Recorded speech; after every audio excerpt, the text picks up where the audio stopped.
Here we are, rivalry game, Lake Oswego versus Lakeridge here at Cobb Field. Stormy night here in Lake Oswego, Oregon. As the big rivals take on for a big matchup here. Yeah, it should be a pretty good game tonight, Corey. I think the weather will be a pretty big factor. Rain generally makes the ball pretty slippery and hard to hold on to. Turnovers could be a key in this game. It looks like LO has chosen to kick, and they will get the ball in the second half to start the second half. But Lakeridge will have the first opportunity to score. And the kick is off, and here we go. Number 22 for Lakeridge, trying to cut cross field, but gets met at around the 16-yard line. Great special teams by Lake Oswego there. That's good coverage. Don't want to have them start off the game with a big play. Good job by the Lake Oswego special teams. Nick Young for Lakeridge on the kick return. And here comes the powerful Lake Oswego defense we've been talking about all year. Yeah, I think Lakeridge with Eric Dungy at quarterback is really going to test the corners. I don't know if Lake Oswego's really had a true test from a passer this year. It should be interesting. Quarterback takes a snap, 5 wide receivers, screen left. Gets a good solid gain. He's still going, and he's going to get pushed out of bounds after a 9-yard gain. That's going to make it second and short for the Lakeridge Pacers. And that's what Lakeridge is going to do all night long. They'll do nice, easy passes and try and get a lot of yards after the catch and just make sure to see if the Lakers are able to wrap up. Lakeridge is spreading out the Lake Oswego D with 3 receivers to the right, 2 to the left. Running back in motion. Looks like another screen pass, this time to the right side. It's a short gain, but I think it's going to be good enough for a first down. No, you're going to see a lot out of Lake Oswego tonight is their nickel package. That means they're going to play 2 safeties over the top. Normally, it's only Jack Anderson, but Jordan Horak will also be out there tonight in order to help defense the pass.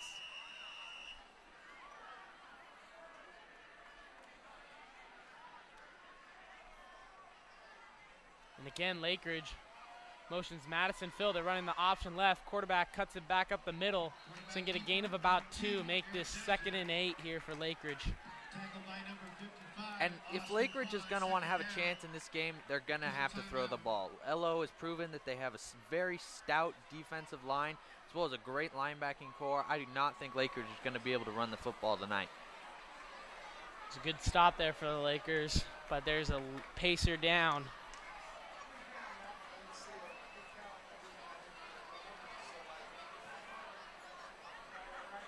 Yeah, never a good start when you see someone getting injured like that this early in the game, although it does look like he's getting up right now. That's number 51, Randall Sowers, getting helped off the field, and we hope he's all right. Yeah, it's good to see him putting some weight on that. Still walking a little gingerly. We hope he'll be okay.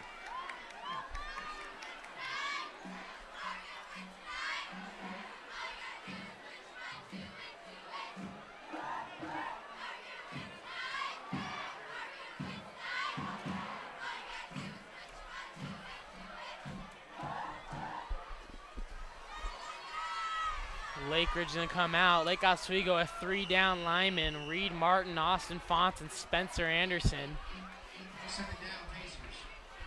The 3 linebackers, Nick Underwood, Mitch Lomax, and Neil Wagner. Option left, little shovel pass to the middle, but Lake Oswego's having none of it, and it's stopped by Austin Fonts. That's a great read by the Lake Oswego defense right there. They show the option look out wide left, trying to get the linebackers to over pursue and try and trick them and bring it back up in the middle. Good job by the Lake Oswego defense of staying home. It's a great stop for Lake Oswego, and that's going to make this a 3rd and 8. Tough 3rd down conversion for Lakeridge. Lake Oswego, Wagner gets in the backfield, and Wagner is going to get the sack, and he fumbled it. Lakeridge fumbles, Austin Fonts recovers, and the play was started by Neil Wagner. It's a great job, but that's the issue for Lakeridge. You can't get into passing downs. 3rd and 8, 3rd and long, those are for sure pass situations. Lake Oswego can bring pressure off the edge like they did there and force a big fumble to start the game. It looked like Lakeridge's right tackle just got beat, and Neil Wagner uses speed. This great pass rush by Neil Wagner seemed to get a piece of it as he was bringing down the quarterback, and Austin Fonts there to recover. Yeah, great job. Good job falling on the football there, too. Rupee in the I formation. J.B. Holmes at running back. Underwood at the fullback. 2 receivers, 1 on each side. Rupee throws to Palomini on the left side, and he's going to get tackled out of bounds. That's a great catch. You know, I don't think Nick Palomini gets the respect as much as he should have. You got Connor Griffin on the other side, obviously a big, deep threat, but Nick Palomini also a very dangerous receiver on the edge. And Nick Underwood's going to come out. Jack Anderson, one of the key players to this team back in the game. Jack Anderson to the left, Palomini in the slot, Griffin on the far right. No fullback this time for Lake Oswego. Anderson in motion. Hand off to Holmes. Holmes up the middle for a good solid gain of about 7. That's a great play right there by the offense. Well designed. You bring Jack Anderson in motion across the line. It freezes that defensive end because he's not sure if they're going to hand it off to Jack on the fly sweep or give it to J.B. Holmes up the middle, and that extra pause is what allows J.B. Holmes to reach the second level for a good gain. That's going to make this a 2nd and 4 for the Lakers in the I formation, and it is starting to pour here in Lake Oswego. Rupi under center. Lomax, the tight end on the right side. Rupi handoff to Holmes. Good solid blocking. And J.B. Holmes going to have a touchdown. That's just a great cut up the middle. Good blocking. Great job by the offensive line. Great seal block by Mitch Lomax on the edge with a great kick out. Open up the hole for J.B. Holmes right there. Great blocking up front. And Lake Oswego offensive line is really pushing right now and getting the great pass protection and run block that they need. Well, they got some big bodies up front, and I tell you what, I wouldn't want to go up against them.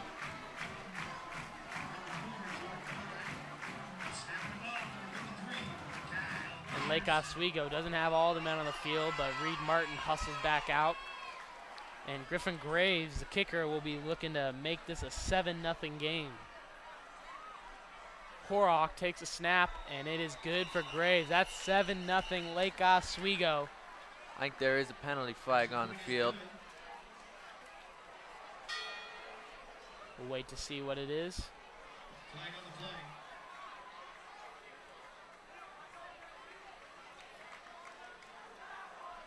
And it looks like it's a false start on the Lake Oswego special teams. They'll push this back.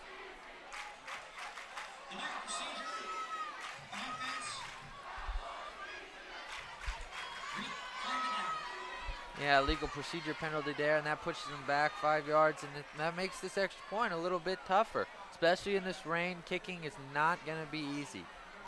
It's going to be a 25-yard extra point attempt for Griffin Graves.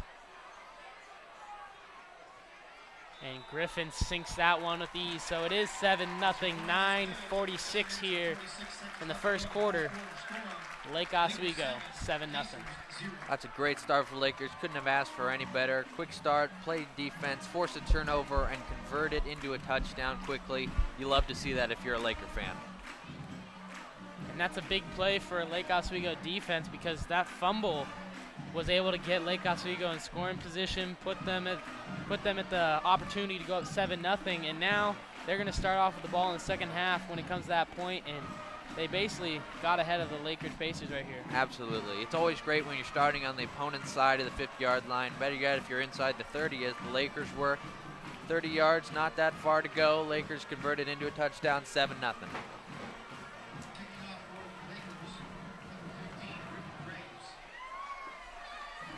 Griffin Graves going to put this one on the tee at the 40-yard line. And the big story here tonight between the rivalry is Marquise Royster, the transfer from Lake Oswego. Got some playing time last year at Lake Oswego, transferred to Lakeridge, and he's supposed to be a big player for their defense. Yeah, but he should have a tough time going up against the Lake Oswego offensive line. They're a pretty good bunch. Graves kicks it deep. Received at the 8-yard line. And just drilled. Wow, that was a big hit. That's what happened. You got to keep your head on a swivel. They teach it to you from a young age. Keep your head on a swivel. If you don't, even if you're playing up here with the big boys, they'll light you up. Nick Young right there. Getting drilled. Gets drilled at about 20-yard line. And this will be Lakeridge ball. And again, they're in that spread formation.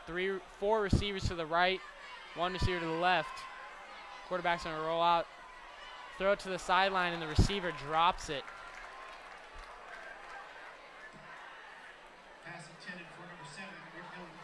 Yeah, Lakeridge really, you got to make those little easy passes. You're going up against the clear favorite in Lake Oswego. You can't afford any mistakes. You already had one early. You can't drop balls like that.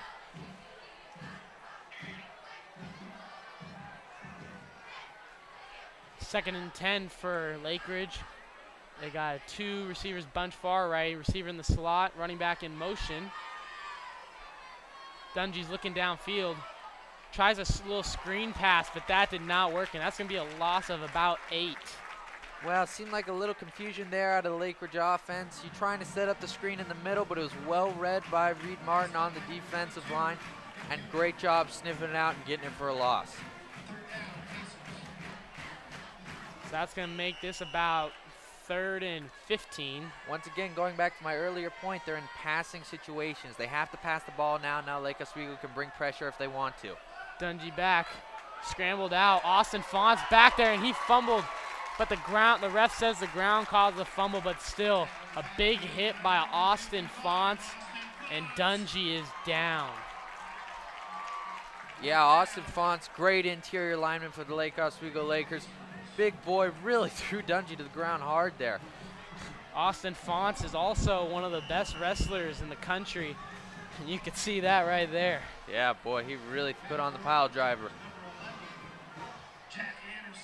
Jack Anderson's back to receive the punt, back at about the 35-yard line. Once again, Lake Oswego going to start with pretty good field position. Anderson gets a good return, runs into a blocker, but a solid gain. Good coverage there by the Lakeridge special teams, but once again, Lake Oswego is going to be starting their drive inside the Lakeridge 30-yard line. If you're Lakeridge, you can't have that. So Lake Oswego will take the ball to Lakeridge 25. 7-0 Lake Oswego with 8:13 left in the first quarter. Rupi under center, hands off to JB Holmes. Holmes gets some solid blocking. Looks like JB Holmes is going to get a gain of about 4 or 5 yards. Great block there by Nick Underwood out of the fullback position. A lot of times fullbacks don't get the credit they deserve. You see someone have a big rushing game, it's generally because the fullbacks in front of them making a key block and able to spring them for long gains. And Nick Underwood is one of the few juniors that is a starter on this high-powered offense and on the defensive side as well. Lake Oswego is now in the Wildcat, as we like to call Wild Jack, with Jack Anderson at quarterback. Anderson's going to drop back to pass, a little pump fake, and right on the money to Connor Griffin. Touchdown, Lake Oswego. Gryffindor for 6.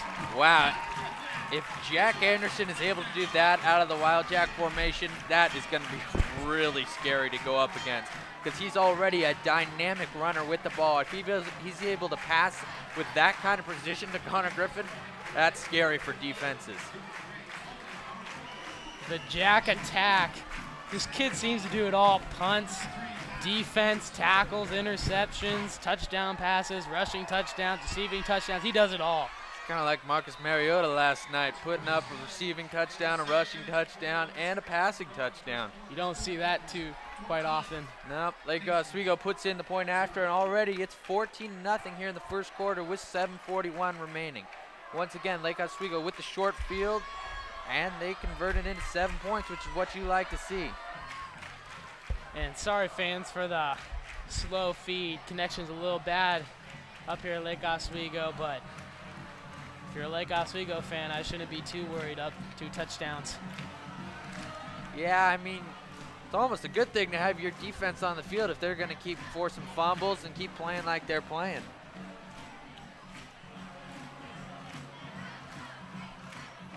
If you're Lakeridge, though, you got to try and have an answer here with a scoring drive of your own. Lake Oswego's come out and just shoved it down your throat with 2 quick scoring drives of under 30 yards. You got to be able to answer that and show that you have the ability to move the ball too, which they haven't yet. And the thing that surprises me is that Connor Griffin is one of those guys that every week catches a touchdown pass, and last week had 3 touchdown catches versus Clackamas, yet somehow he finds a way to get open. It's just crazy to see this kid's athleticism out there. Well, he's just one of those guys, you know it's coming, you just can't stop it. Graves is looking to kick off.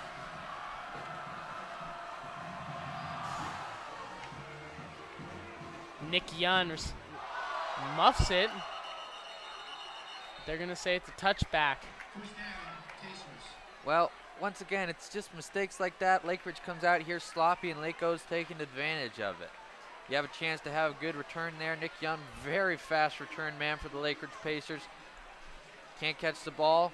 Lakeridge will start with it at their 20-yard line. Looks like the officials may have got him out with that one because I thought he may have touched that before it went out of the end zone. But yeah, but player safety is an emphasis this year, and you really, if it's not an opportunity for them to return the kick, there's no point in Lakeridge in the shotgun. Dungy looking deep. He's going to scramble. Great pressure by Austin Fonts. Got a receiver on the sideline, but Romello Washington comes up and delivers a blow after a 5-yard gain for Lakeridge. But it's a great catch right there by the Lakeridge receiver. You like to see him move the ball, get positive yards on first down. Big hit there by Romello Washington, though. Lakeridge again in the spread. No running back. 2 receivers to the left. He's got a receiver in motion. Dungy's going to do a quarterback draw. Tries to get to the left sideline. And he's going to go out around the first down, and I think he might have enough here, Mitchell.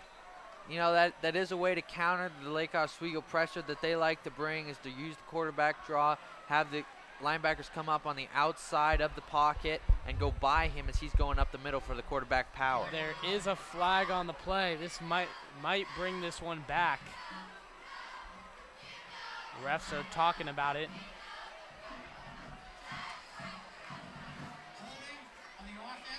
And it is a hold, and that's going to push Lakeridge back.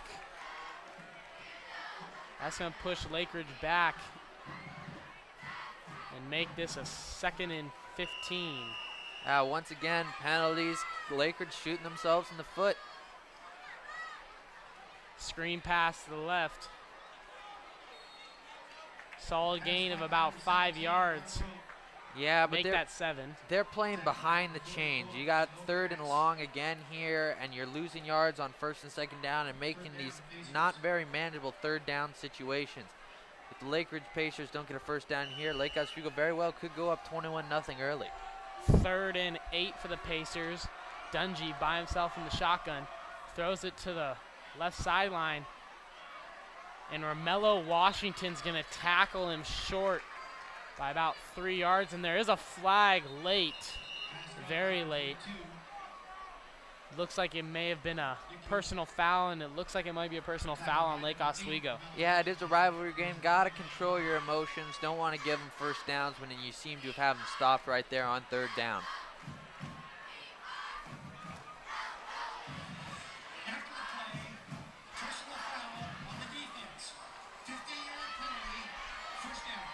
It is a personal foul, and I believe it might have been on Spencer Anderson, number 33, coming in late.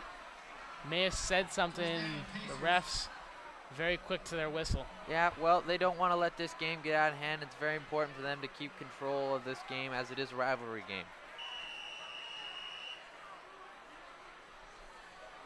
So that's going to be 1st and 10 from their own 43. A little shovel pass, but Austin Fonts again on the tackle, and Austin Fonts has been all over the place tonight on defense.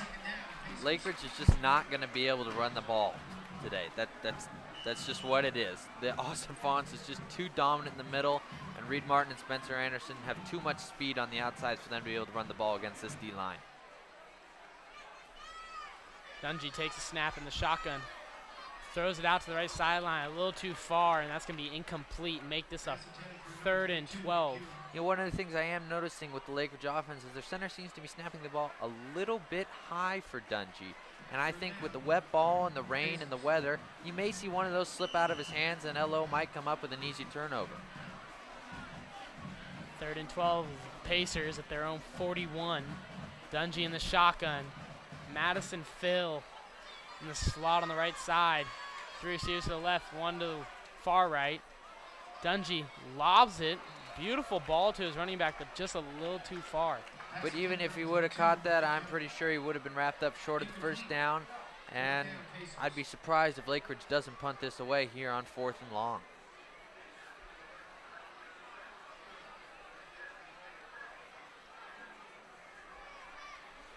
And they're gonna,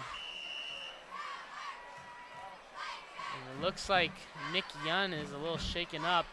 He's gonna jog over toward the sideline. It's a surprising call if they do go for it. You may see a pooch kick here from the quarterback, but this early in the game, down 14, you can understand the call. Although they are behind the chains, you can't let Lakeo go up 21-0. You just can't with the defense they have. You got to try and keep pace with them on offense, and punting the ball back to them just won't do that. And Dungy back there by himself is going to do a little pooch kick, and that's a deep kick. Jack Anderson is going to let it go. Nothing wrong with that, giving the ball back to the Lakeo offense. If you're Lakeridge, you're ecstatic about that. They're finally not starting to drive inside your own 30-yard line. See if your defense can maybe make a couple plays here and there, force an LO stop. And you know, most teams like to put Lake Oswego in their territory, but as Clackamas found out last week, they started off, LO had the ball at their own 5, but drove 95 yards in about a minute and a half. Such a high-powered offense. It seems like field position never seems to bother them. Rupee handoff to JB Holmes. JB Holmes hops the pile at the line of scrimmage and finds a gain of about 9 yards. JB Holmes hopping over the down lineman. Well, that's a great job. They're mixing up the snap count here by the Lakeo offensive coordinator. They went on first down there rather than on one. Switching it up, trying to catch Lakeridge off, not ready for the snap, and it looks like they did a pretty good job there as they picked up 9 yards.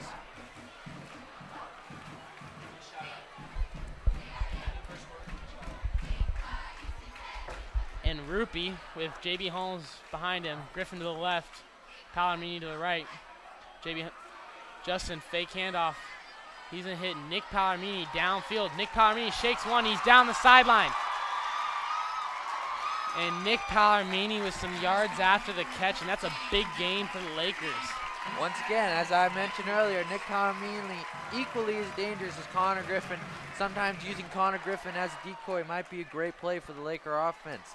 What Connor will do is they'll put Connor out to the wide side of the field, and that'll force the safety to shift over to that side in order to help out over the top because of Connor's deep threat, and that opens up Nick Palomini for the 10-yard curl. And now they're back in the wild Jack. Jack Anderson at quarterback. Palomini to the far left, Wagner in the slot, Griffin to the right. Underwood, the lead block for Jack. Jack goes up the middle, and he's got a hole. Great blocking, and Jack Anderson's in with ease, not even touched. Well, for those of you counting at home, that's a passing touchdown and a rushing touchdown. We are a receiving touchdown away from the hat trick. Jack Anderson, the man that does it all. I mean, he wasn't even touched. That's just a great job by the offensive line. Good job by Jack to see the cutback hole that was there. Play was designed to go to the left. He cut it back to the right. Nobody home. Finds 6. Jack Anderson, as you can tell, is a man of variety. Well, he kind of reminds you of Oregon's DeAnthony Thomas. They use him in so many different ways just to try and get the ball in his hands and let him make a play. And Griffin Graves sinks in the extra point, make this 21-0 Lake Oswego. 4:32 here in the first quarter. Yeah, Lakeridge really needs to put some points on the board. Otherwise, this game could be over right here in the first quarter. Already 21-0. One more turnover and a score, and I might say that Lake Oswego's got a pretty good chance at wrapping it up here in the first quarter.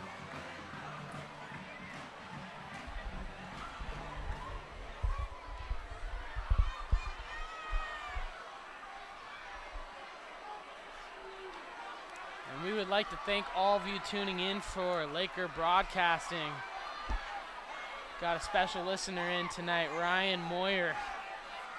Yeah, coach of the JV baseball team here at LO. Great guy, great guy. I'd like to thank all you, though, tuning in. Laker Nation across the country.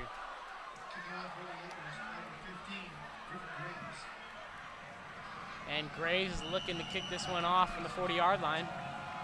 He gives the signal, and the kick is off. Nick Young back there. Finds a little hole, better, but he puts it on the ground, and it's another fumble. Recovered by number 13, Chad Walker. Wow, Chad Walker, a great special teams player. was dealing with concussion earlier in the season, but he's back, and that's what you like to see out of your special teams players. Big time plays. Chad Walker right there picks up the fumble. Lake Oswego first down. And it's senior night here at Lake Oswego, and the seniors are capitalizing. Chad Walker, senior who hasn't seen so much playing time, just mainly a special teams guy who's been a big part of that special teams, gets a fumble recovery there, and now Lake Oswego has it in Lakeridge territory. Rupi in the shotgun throws a screen left to Mello Washington. Mello Washington's got some blockers, and he's going to get the first down. Mello Washington with a gain of about 13.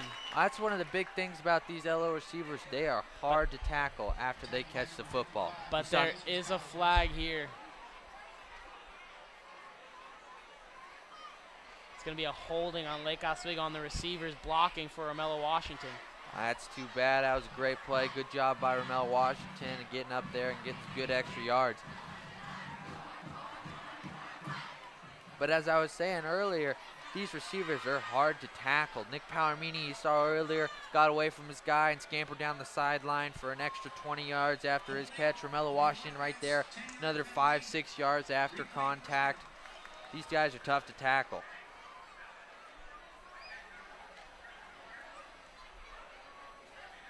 Lake Oswego will have the ball again, first down and 10. I formation, two receivers to the right, Griffin and Anderson. Rupi, hand off to Spencer Anderson. Anderson breaks a tackle or two, and he's off, and that's going to be he's still up.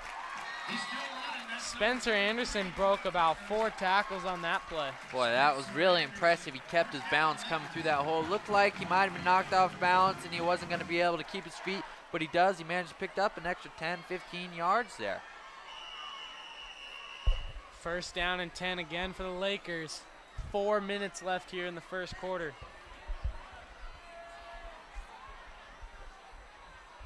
Lake Oswego in the I formation again. Rupi under center. Rupi hand off to Spencer Anderson. Anderson spins the line of scrimmage, is tackled around the 5-yard line. Good spin move there by Spencer Anderson, but you got to be careful with that. When you're spinning one way, you're blind. When you're coming back to the side, you're spinning too, and that's a great place if you're a defense to force a fumble.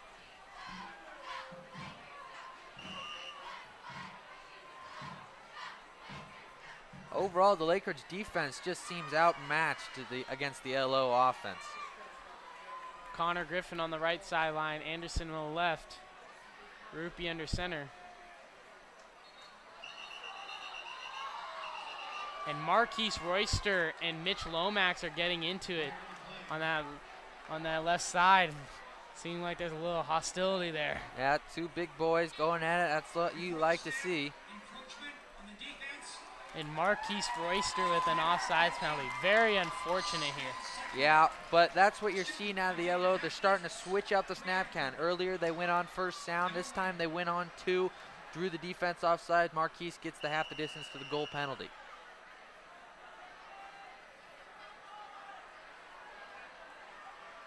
Lake Oswego in their goal line formation. Power right. Nick Underwood in motion. Hand off to Spencer Anderson. Anderson's going to bulldoze his way into the end zone, and that's a touchdown, Lake Oswego again. That's just the offensive line dominating up front. When you get a 2-3 yard push downfield, that's easy pickings for the running back when you're starting on the 2-yard line. 27-0 Lakers here with 2:58 to go in the third quarter with the extra point pending.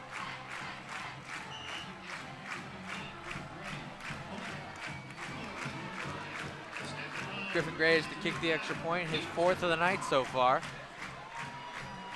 And Graves gonna sink this one and make this 28-0 Lake Oswego. And we thought this one was gonna be close, but the senior night in Lake Oswego has brought in some extra fire, and Lake Oswego is just overpowering their little brothers. Well, against other games, in other games, Lakeridge has proven to have a pretty good offense. Well, they did get wrecked by Thomas Tyner on defense. The reason that he was still in the game in the fourth quarter running for those touchdowns is because they were scoring right with him. Seems that they're unable to do that today against the confident LO defense, and it's already 28-0. And this Lake Oswego defense is just so deep and so experienced, led by senior Mitch Lomax and Jack Anderson. And there's probably about 9, maybe 10 seniors starting, and there's many more rotating in, and they just have so many guys. Like the Oregon Ducks defense, they just have so many guys rotating in that you keep fresh bodies out there. Yeah, and that's what you like to see. They got a lot of continuity. They've been together for a long time. They really work well together, and that's what you see here on the scoreboard, 28-0. Graves gonna kick it off. Received at about the 8-yard line. Gets some blocking, puts his head down. This time, Lakeridge will not fumble it. Number 17, Mark Groth, who fumbled the last one, is able to hold on to this one and bring it up to the Lakeridge 28. If Lakeridge, it's almost time to start putting in the hurry-up offense. You really got to push the tempo. You've got 4 scores to make up here. There is a lot of game left, but 4 scores is a lot to work against this LO defense. Dungy in the spread, drops back to pass, throws it to the sideline, and it is caught for a 1-yard gain. That's a good job by Romello Washington out there, reading it, seeing the 3-yard out route and breaking on it right as the pass was thrown, so there's no yards after the catch. Good first down play for Lakeridge, but only gains 2 yards. Lakeridge again. Dungy back there by himself. 3 down linemen for the Lakers. Lakers are going to get some good push. Dungy trying to scramble. He's going to slide before he gets to the sideline. Brought down by Austin Fonts again, who seems to be all over the place tonight. Well, yeah, one of the big things here is that Dungy, he wants to sit in the pocket, draw back, and throw to his receivers, but he just doesn't have the time. And he's clearly showing that once he leaves the pocket, his eyes do not remain downfield. He's focused on running away from Austin Fonts, which is a pretty good reason to not have your eyes downfield. He's a very big kid, but he needs to keep his eyes downfield and keep looking, give his receivers more time to get open against these LO corners. Again, Lakeridge 3 receivers to the left, 2 to the right. Dungy back there by himself. Dungy's going to get forced out to his left, throws it, and it's going to be completed. There's 2 flags, one in the backfield and one around the 40-yard line. Romello Washington here in on the coverage. I think it might be a pass interference, but also a hold on Lakeridge. So it should be interesting to see what the calls are.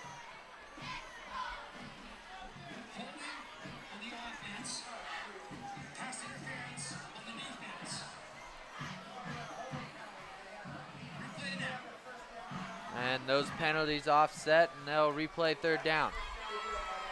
Because there's 1 penalty on the defense and 1 penalty on offense, they will replay the down. And the rain is really starting to come down here at Cobb Field.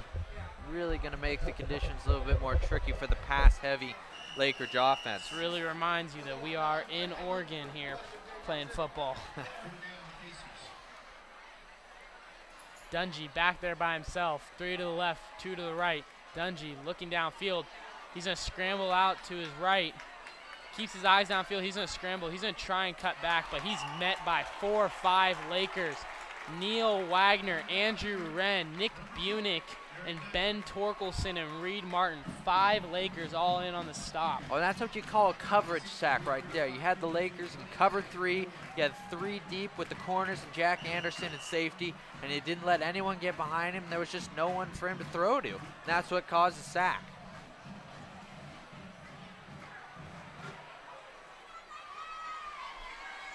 And Dungy will pooch kick. Awful kick. Seemed to get to the right of it, and he kicked it far left. It's going to go out at about the 48 of Lake Oswego. There is a flag in the backfield. It is on Lakeridge. We'll see what Coach Corey elects to do with it. I wouldn't be surprised if he just decides to decline the penalty because he's starting with pretty good field position. And as you said, Mitchell, it's really starting to dump here. Coach Corey does decide to decline the penalty, and the Lakeland offense will come back out onto the field, and it is really pouring down. It's a good thing we're playing football, because if we were playing baseball, we wouldn't be playing at all, folks. My goodness, it is dumping. You almost feel bad for the Lakeridge fans on the other side of the field who aren't undercover, but then you remember that they're Lakeridge fans and you're okay with it. But here are the Lakers up 28-0 with 32 seconds remaining in the first quarter. Come on now, Mitchell, aren't we all a family here in Lake Oswego? Anderson in motion. Rupee handoff to Holmes. Holmes high steps a player at the line of scrimmage. And he's gonna get a gain of about 9, close to the first down. Not sure if he got enough. They're gonna say it's 2nd and short. And that will most likely be the last play of the first quarter, with Lake Oswego leading 28-0.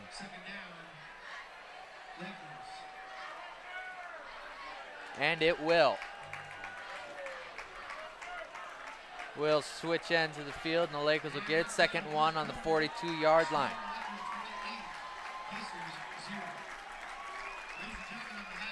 Lake Oswego at the end of 1, 28-0. Lake Oswego has dominated this game.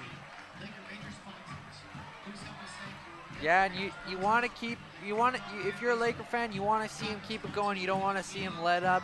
Don't get sloppy and fumble the ball here and give Lakeridge a chance to get back into this game. Score a couple more touchdowns, put it away for good.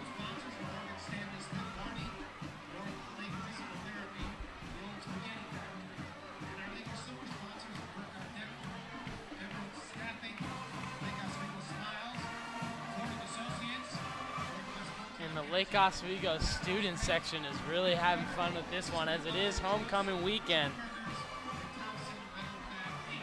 They're enjoying themselves in the pink out as we're doing a special week for breast cancer awareness. Yeah, it's been fun Spirit Week this week. Had a lot of fun days, saw some really interesting things at school this week. It's always fun in LO. Justin Rupee in the I formation, Palomini in the slot, Griffin to the far left, Lomax at tight end, JB Holmes in the backfield. Rupee takes a snap, hands off to Holmes. Great blocking in front of him, and Holmes is going to get a gain of about 11 or 12 there. Great blocking up front. It's once again, the Lake Oswego offensive line is just dominating the Lakeridge defensive line, and they're just gashing, JB Holmes is gashing them for big yardage every time. No, I am surprised to see they haven't thrown it deep to Connor Griffin yet. The Lakeridge isn't playing a safety help over the top. Just lob it up to him, should be an easy touchdown if they want to. Rupee in the pistol, 2 tight ends, 1 receiver to each side. Rupee's gonna hand it off to JB Holmes. JB Holmes gets some good solid block, and they blitz, but JB Holmes gets great block and is gonna get a gain of about 12. Yeah, good job there by JB Holmes to stay on his feet and beat the defensive end, who was in the backfield early but had that second of hesitation because he thought for a second there Justin Rupee might have been keeping the football.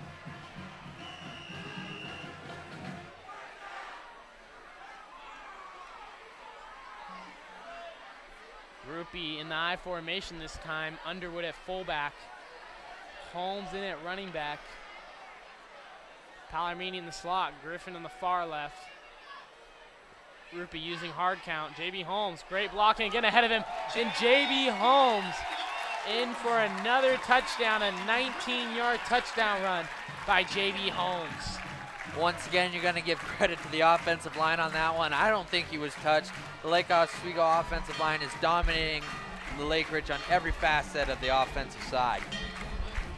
And it seems that Lake Oswego has found a home in the end zone tonight, making it 34-0.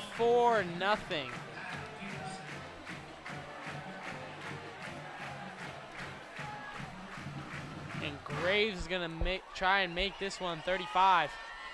And Graves will sink it. That's his 5th extra point for the night.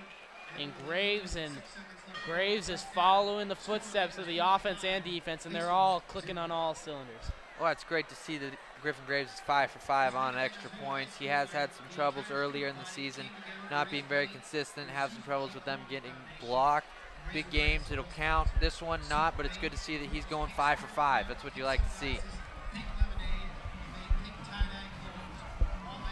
And you know, Mitchell, when I came into this game, this was the one game, I really worried about, because when Lakeridge comes to play this game, they always bring their best game because to them, this is their state championship. Absolutely, and I'd also say that they're pass-heavy offense, and I don't know that LO's faced a very pass-heavy offense yet.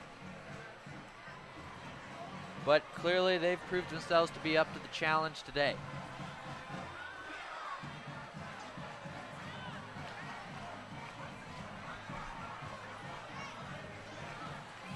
So Graves will kick off again. We are having some camera difficulties. Sorry about that, fans. Kicking off for the Lakers, number 15, Griffin Graves. But Graves will look to kick off. Graves will kick it deep. Turner muffs it, and he fumbles it again, and Lake Oswego's on top of it. I mean, if you're Lakeridge, this is starting to become a little bit embarrassing. You're unable to field a kickoff here. Once again, Lake Oswego will start inside the Lakeridge 15-yard line for their offensive set. And Lakeridge's defense has to be tired by now. They've been on the field a good majority of the game with 11:02 here in the second quarter. And I think we can say it's been a Lake Oswego dominated game so far. Absolutely, but if you're the Lakeridge defense, you got to be blaming your offense a little bit here. They've started inside the 30-yard line on 4 separate drives. Only one time have they started with the ball on their side of the field. Anderson at quarterback in the shotgun. Anderson's gonna walk his way in, ran a read option. Great read, kept it himself, and he finds a way in the end zone. And as he said it, Jack Anderson, 3rd touchdown of the day, 2nd rushing. That's just a great read by Jack Anderson. When you run in the zone read there, you want to read the defensive end, see if he crashes down on the running back, you keep the ball. If not and stays home and he looks to guard you, then you give it to the running back. Jack Anderson kept it there, good read, puts up 6. And I don't know if you've noticed, but Lake Oswego up 41-0, 10:56 in the second quarter. They are on pace to get about 160 points. I'm pretty sure Coach Corey will not keep going this hard, but wow, 42 points. Well, it's just going to give the younger guys an opportunity to get in the game a little bit earlier. Should be fun to see. As usual, the student section enjoying this Lakeridge romp. And Coach Corey's going to call the whole program over for a talk. And he's probably giving them a lecture. Keep your sportsmanship up. Don't do anything stupid here. Yeah, this is where if you're Lakeridge, you might see a couple of cheap shots start coming in. You're down 42-0, you're not very happy. This obviously isn't what they wanted to come out and do. And if you're Lakeo, you just got to keep your composure.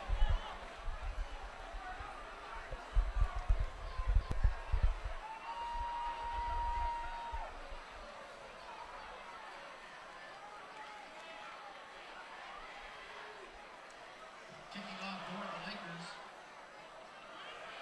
number 15, Griffin Graves. And the Lake Oswego student section doing the roller coaster. Made famous and started by Richard Kwan last year, who brought it to the student section. Yeah, you see Calvin down there now. Oh, and there is Richard Kwan, in fact, right in front of the track, in front of Calvin Hermanson, who's leading the roller coaster. Kwan, of course, led the roller coaster last year. Nick Young's going to get the return. He's got a cutback lane, but eventually tackled.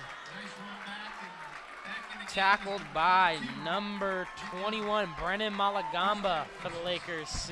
Another senior on this heavy senior team.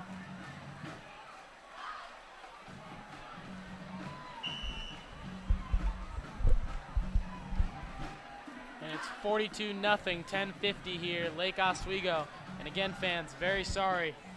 Weather is awful and the connection has been bad, and sorry for the visual, but we'll keep you up to date. Dungy looks right, scrambled, it's pressured. He's gonna slide, avoid the hit. Chad Walker is looking to lay one on him, but Smart play by Chad Walker. Quarterback goes into a slide. You obviously can't hit him. Pulls up at the last minute. Doesn't get a personal foul call. Smart play by Chad Walker there. And Lakeridge got back to the line of scrimmage on that one. They're going to run the option right pitch to the running back. He's going to get a good solid gain of about 7 yards. Well, if you're Lakeridge, you want to just try and keep moving the ball along, maybe chip away. There is a lot of football game left. Once again, folks, 10 minutes to go here in the second quarter. But if you're Lakeridge, just got to try and find the end zone.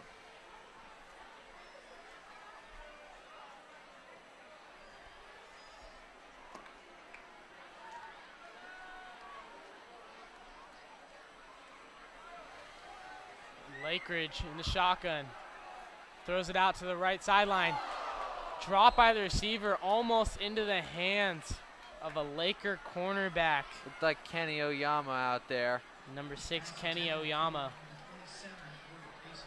Yeah, that's probably the rain. Rain makes the ball tough to catch, slipping off the hands. Good defense, though. He was there in position to make a play.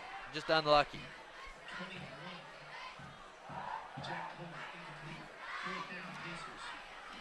It's going to be 4th and 3. Dungy back. 3 receivers to the left, 2 to the right. He's going to throw to the sideline, and it seemed to be tipped at the line of scrimmage. And that's going to be incomplete. Lake Oswego football at the Lakeridge 36. And out comes the Lake Oswego offense once again, starting on the Lakeridge side of the field. I believe they've only had one possession where they started on their side of the field. Field position, obviously a big part of this game.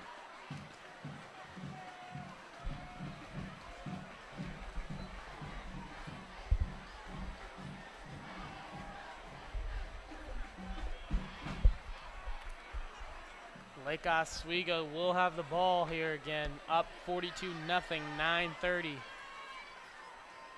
And all the starters still remain in. Griffin far right, Palomini in the slot, I formation, Rupi under center. Rupi will take the snap, handoff to Spencer Anderson. Anderson's got some blocking ahead of him, and he's going to get near the first down.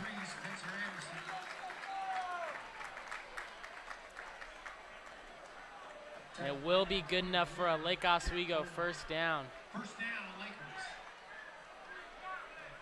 Yeah, good job. Just keep winning the battle up front. And it's too easy to run the ball. Lakers are going to have to do something to stop them. But I don't think that's going to happen.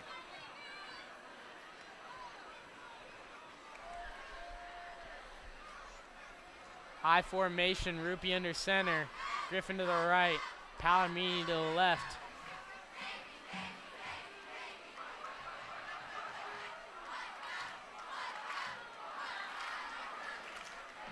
And Spencer Anderson's gonna get a short gain of about 2 yards. Not too much blocking up front, but Lakeridge basically stacked the box on that one to stop the run. Well, I think the big thing there was that's the first time all night Lakers gotten some penetration into the backfield. We were able to hit him early and wrap up and bring him down.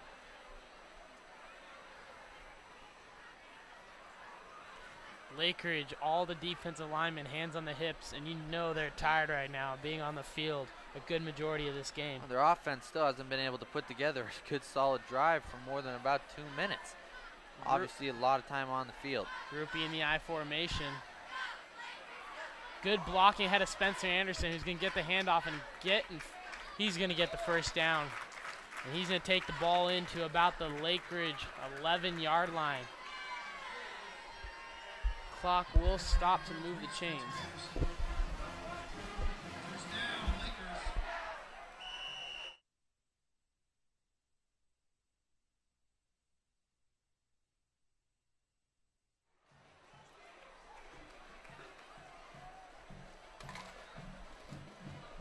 Lake Oswego in the I formation. Palomini to the right, Griffin to the left, Spencer Anderson in the backfield.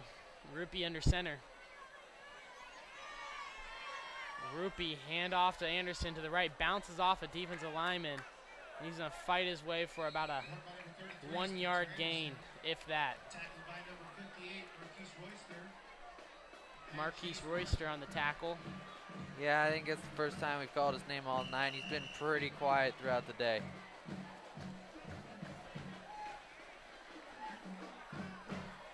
Looks like it'll be about 2nd and 10 here for the Lakers with 7:15 to go in the second quarter. The Lakers leading 42-0. JB Holmes back in the backfield. I formation. Rupee under center. Griffin to the far left. Palomini to the right. Handoff up the middle to Nick Underwood, and he's going to find his way into the end zone. That's what happens. You love to see the fullbacks getting into the end zone. They never get as much credit as they should. They do a great job blocking for the running back, who generally takes most of the credit. Good to see Nick Underwood get in the end zone there and deliver a huge hit on the safety at the goal line, trucking him in order to get into the end zone to make it 48-0 Lakers here with 7 minutes to go. It seemed like the defense didn't even know the fullback was on the field, as he just found his way up the middle, untouched, no one near him. And Graves will sink the extra point attempt, make this 49-0. 6 minutes and 57 seconds left to go in the first half. Score, Lakers 49, Pacers 0.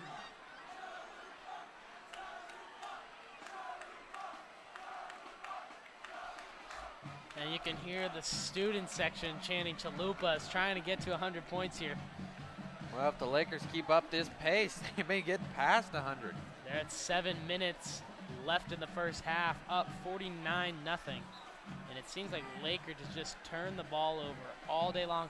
I would bet to say that they only have about 2 first downs. I would agree with you on that one, Corey, but then the other thing you go back to is that field position game. LO average starting probably about the 25-yard line of Lakeridge. Their average starting position on a drive. I think they've only had one on the other side of the 50, and short fields are easy points.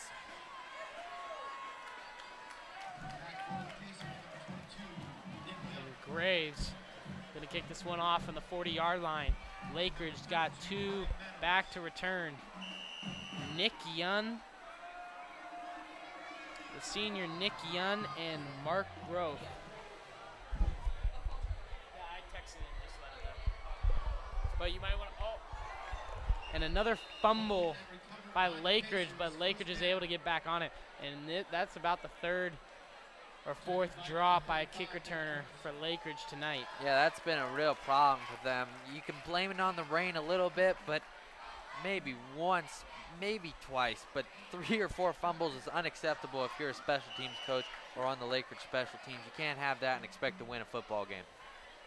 Lake Oswego keeping a majority of the starters in right now, as 6:50 to go in the first half. Dungy in the shotgun, no running back. 3 receivers to the right, 2 to the left. Dungy takes a snap, drops back to pass. Dungy looking downfield, looks across the middle to his receiver, and it's incomplete as he is double covered by Neil Wagner and Michael Weiss, who is returning from a foot injury.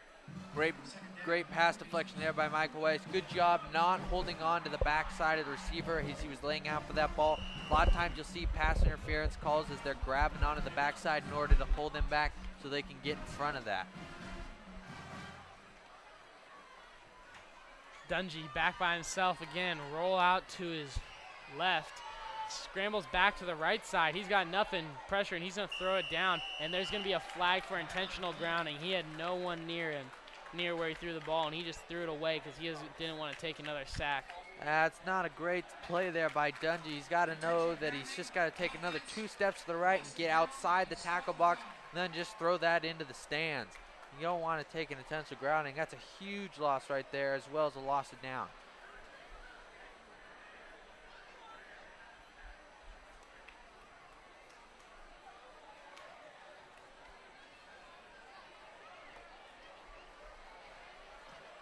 Well, this will be about 3rd down and a mile, and I don't know if you can have a much longer 3rd down than Lakeridge is facing with right now. Looks like Lakeo's going to go with 3 deep, probably go cover 4 here. Lakeridge in the shotgun again. They're going to try a screen pass, but it's incomplete as Dungy is drilled by Neil Wagner right as he is releasing the ball. Neil Wagner got a great hit on Dungy, very clean hit. Well, he's coming off unblocked. I don't know if Lakeridge is just having trouble picking up the blitzes or if they're just not seeing him, but Neil Wagner's come off the edge numerous times today and gets a huge hit on Dungy. The problem with that play is they're running a screen, and as a lineman, you're supposed to let the defensive line through, but Dungy held onto the ball too long. Dungy punts it punts it, and it's away from Jordan Horak, and it's out at about the 38-yard line of Lakeridge. 1st and 10 at the 38 for Lake Oswego with 6:30 left in the first half. And already you're going to start to see the subs come in. Nick Amaker and Carson Anderson now in at receiver for the Lakers.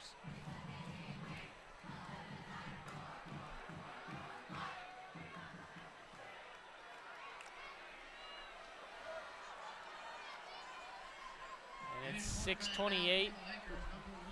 Harrison Ramey, the backup quarterback, now in for Lake Oswego. Harrison had been dealing with a shoulder injury. This is his first time back, if I'm not mistaken, coming back from that injury.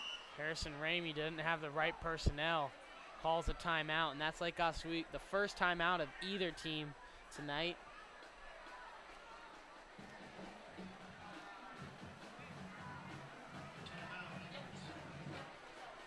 And there we go. Timeout, Lake Oswego. Yeah, if you're Lake Oswego now, you probably just gonna want to make sure you get out of here without any injuries. Just start focusing on the next week. And there you go, fans. We did get the camera back on working. And it seems like the rain's died down now, and I don't even know if it's raining, but it's a wet night here in Lake Oswego, Oregon. And if you're just joining us, folks, your scoreboard's not wrong. It is Lake Oswego 49, the Lakeridge Pacers 0 with 6:27 here to go in the second quarter. Harrison Ramey, handoff to Max Morton, sophomore running back. And you're starting to see a little bit of extracurricular activity at the play here, after the play here by the Lakeridge Pacers. Be interesting to see how the Lake Oswego offensive line handles it.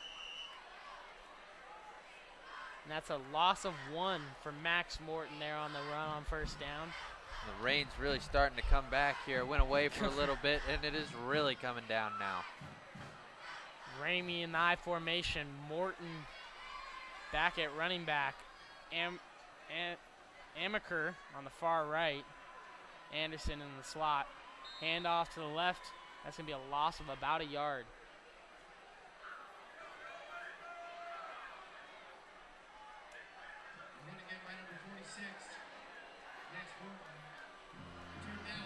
Yeah, I'd be surprised if you saw the Lake Oswego throw the ball again here in the game.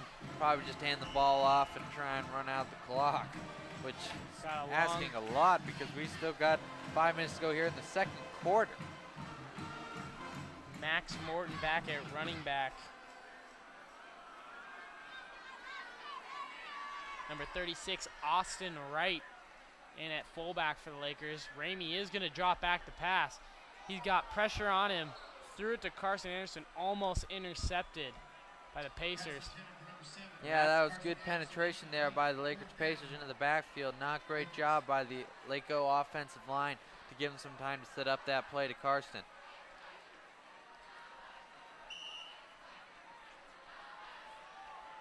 And I think that they're going to keep Harrison Ramey on the field. I wonder if they're going to throw it here. Horak coming in for Austin Wright. And yes, they are going to go for it on 4th and 12.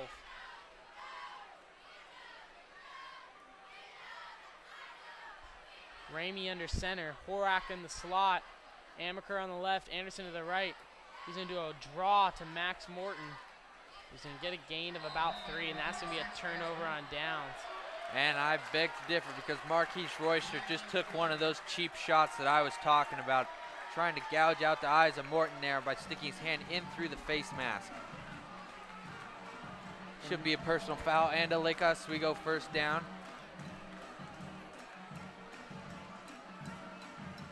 Marquise Royster, the LO transfer, losing his temper here. And there's lots of emotions in this game, and Royster's going to be sent to the sideline. And if you're a Lake Oswego player, you just want to point to the scoreboard. You don't want to retaliate. The scoreboard speaks volumes. You just hate to see that type of sportsmanship. Absolutely.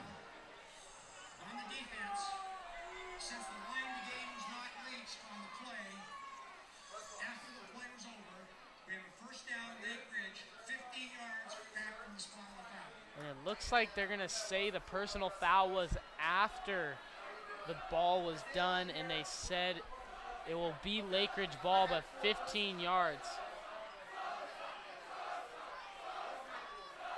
Yeah, I'm not sure if they're actually assessing that right. I'm pretty sure that would still give the Lake Oswego Lakers a first down, but at 49-0, it really won't matter.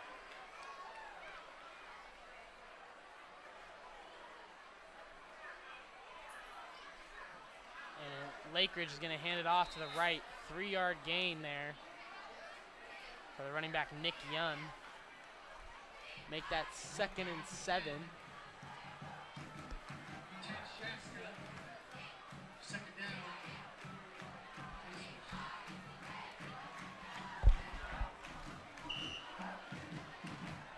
And the students are still going here.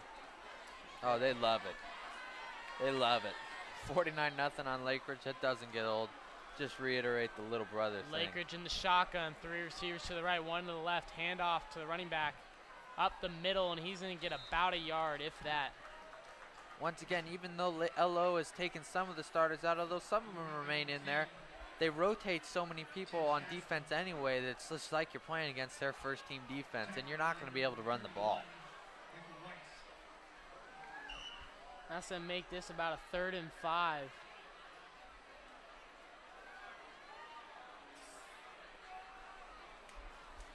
Dungy in the shotgun, 2 receivers to the right, 2 to the left, running back to his left. He's going to run it himself, but he has nothing there as he is taken down.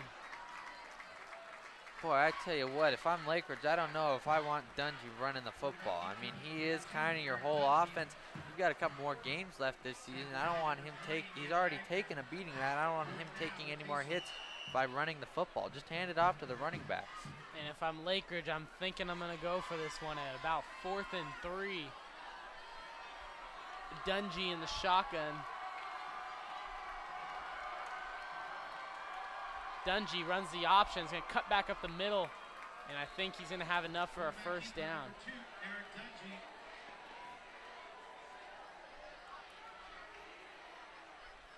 First and 10 for Lakeridge. Ball will be spotted at the Lakeridge 41, and that's one of the very few Lakeridge first downs they've gotten today.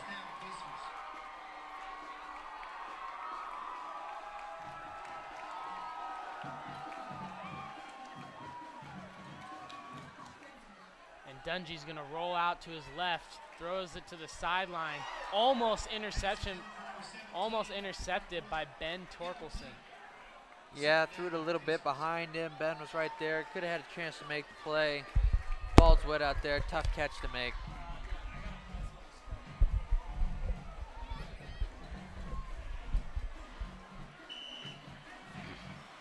And this will be 2nd and 10. 2nd and 10 for Lakeridge. 3 to the right, 1 to the left.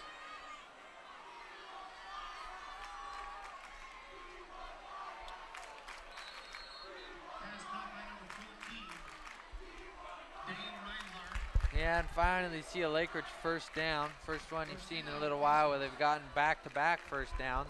They're actually putting together a little drive here with 2:40 to go in the first half. Lakeridge again in that spread. Running back to the right, 3 to the right, 1 receiver to the left. Quarterback's going to take the snap, drop back, roll out to his right. Looking downfield. He's going to throw across field. He has a receiver, and it's going to be a gain of about 8 yards. That's a good job by Dungy, rolling out to his right and then looking back to his left to find an open receiver. Good job of the receiver to come back to the ball. This Lake Oswego defense is ball hawking. They will find the ball. You have to come back to it and eliminate that time when the ball is in the air and has the ability to get picked off. We've hit the 2-minute mark here in the first half. And Dungy's going to run up the middle. Dungy gets some good blocking, runs to the left side, and he's going to get a first down. Lakeridge. First down, Pacers. Pacers are stringing together a couple good first downs here against the third string LO defense. might try and sneak one into the end zone here right before the half. Lakeridge, 3 receivers to the right, 1 to the left. Roll out to the right. Dungy looks, throws it toward the sideline.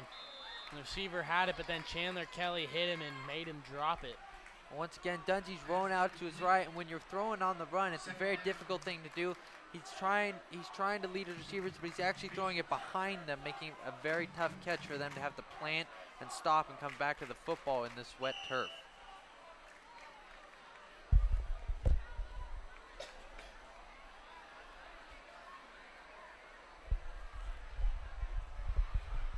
Lakeridge, Dungy's gonna take the snap. He's got pressure coming on him. Malagamba's onto him. He's gonna run to his left. And multiple Lakers are there. There's a flag on the play. Maybe a block in the back on Lakeridge, but we'll see. Yeah, it's probably in the area of holding. I'm guessing this one's gonna go against Lakeridge.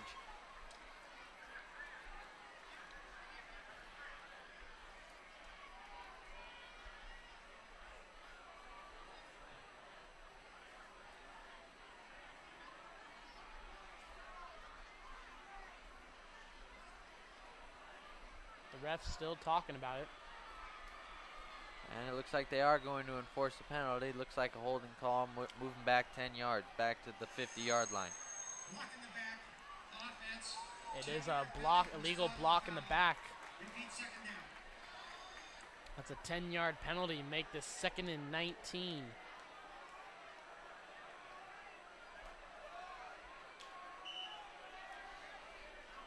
Dungy back there by himself. 3 receivers to the right, 2 to the left. Dungy drops back. Malagamba off the end. Chasing down Dungy. Dungy's going to throw to his running back as a check down for about a gain of 5 yards. That's a nice hit laid on right there by Michael Weiss. Good job breaking down his feet and delivering a blow. It's going to be 3rd down and 14.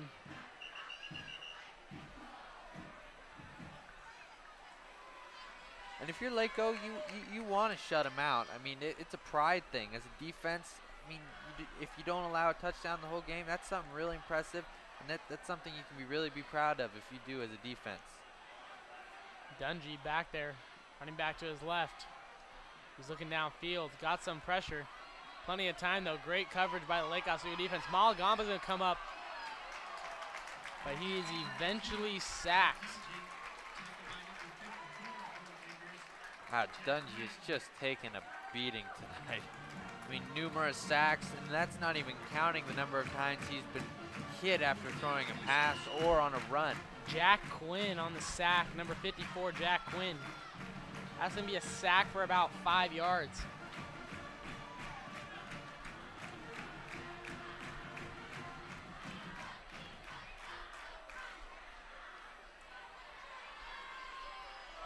Bad snap. Dungy's gonna roll out though. Look downfield. Throws it across the body and it's intercepted by A.J. Van Leeuwen. A.J. Van Leeuwen with the interception. That's gonna be Lake Oswego ball at the 48. Well, as I was saying earlier, the center's been snapping the ball high all game. Finally, one of them got away. He was able to pick it up, but rolling out to his right, throws behind his receiver again. Tough ball, and once it's tipped up in the air like that with the Lakers running the nickel package that they're running, it's almost a guaranteed pick with the amount of cornerbacks they have back there tonight. Tough play. Dungy almost tried to make a play out of it. Did a great job of handling the snap. Yeah, just wasn't able to throw an accurate throw. With only 6 seconds here in the half, it looks like the Lakers will take a knee and take a comfortable 49-0 lead into the halftime break.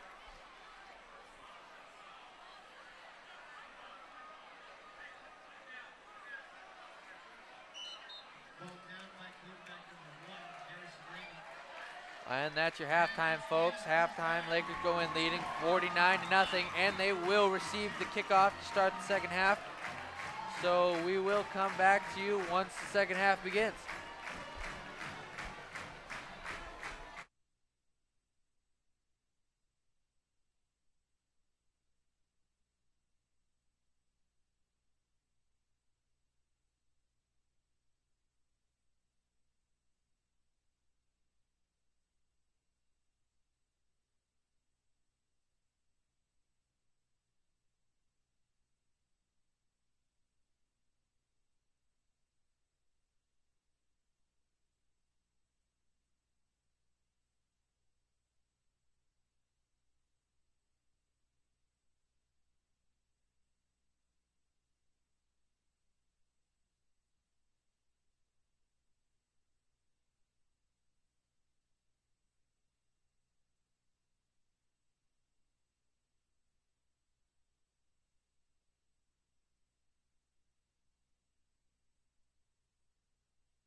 And here we are, ready for the second half of football here at Lake Oswego, Oregon. Lake Oswego leads 49-0. Might come out in some sort of onside kick formation. Slightly peculiar considering they're down 49-0, but bigger comebacks have happened. Although we may have to check on that stat because I'm not sure that that's true. And they will kick off.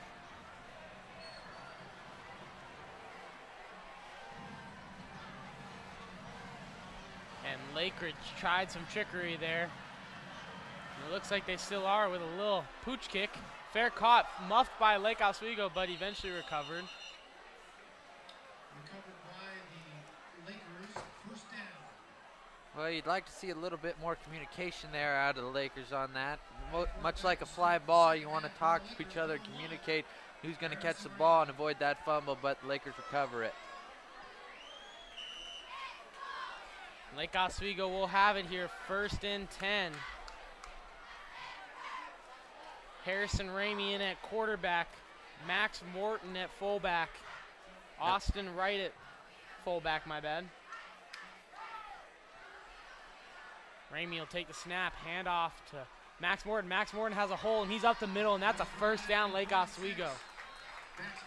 It's a good job by Max Morton. Get to the second level, make sure you fall forward, get those extra yards, keep the chains moving. Great blocking up front by the offensive line that they don't get too much credit, but they've been the key part of this offense all year long. Oh, absolutely. Both ways, running the football, being aggressive, getting downfield, getting blocks on second level, and also in pass protection. In order for Connor Griffin to be able to catch those deep balls, Justin Ruppy's got to have time to throw the ball to him. Ramey under center. I formation again. Carson Anderson to the left side. Nick Amaker to the right. Handoff up the middle again to Max Morton. Max Morton's got a hole, and he's still up. He bounces off a tackler, and he finds his way down to the Lakeridge 27. That's a great jump cut there by Mattern in the hole. He got there, and he jumped back to his left in order to find the opening and reach the second level. Great cut.